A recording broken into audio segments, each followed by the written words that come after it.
All of us have probably been victim to selecting educational technologies that don't serve our purposes. Why? We tend to focus on the software and not the learning gains. With the rapid pace of technological advancement, it can feel like we have to try every new fad that comes our way. This is why iPads sit in drawers and smartboards just sit there.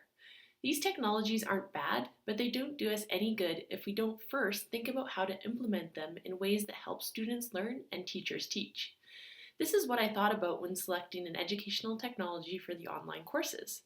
I reflected on the online learning environment and if a tool could help improve that environment in some way. My goal is to help students analyze written text and develop a community of practice in their online learning environment. Tony Bates helped me think about the medium of text and what I was asking students to do. What technology could help students engage with different writing and build off each other's ideas? Which tool could students use in the background that didn't overtake the point of the lessons? A Word doc seemed like a natural choice, until I realized it didn't support much sharing or collaboration. Enter social media. I explored lots of different options until I chose Hypothesis. By using the sections model, I could see what it offered that others didn't. A variety of ways to read text, leave comments, and ask questions. It also seemed easy to use, plus it's free and stable. Millions of people use it, and lots of case studies and articles have been written about it. It's not often when you find an educational technology that seems to have been designed for learners by learners. Of course, the tool has some limitations.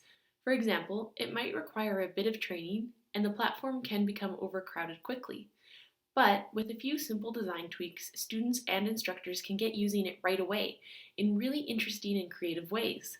Want to organize students in small groups and have them do a close reading? Analyze new vocabulary terms? Guide learners in discussions? These are all possible, and more. Like any tool, we can't just implement it and hope it gets us to where we want to go. With a clear plan to implement and then evaluate it, we can make the best use of a tool that's already designed for learners. We can help students construct their own knowledge while also getting to know them as people. So, what are you waiting for? What's the problem you want to solve? If it's helping students learn to work together, get feedback on their writing, and learn to engage with other people's thoughts and ideas, then I have a suggestion. Consider how Hypothesis can help your learners connect with one another. And while you're at it, why not look at your own personal learning network for inspiration and see how others are using it? You might just find a new way of bringing flexibility and choice into the learning environment.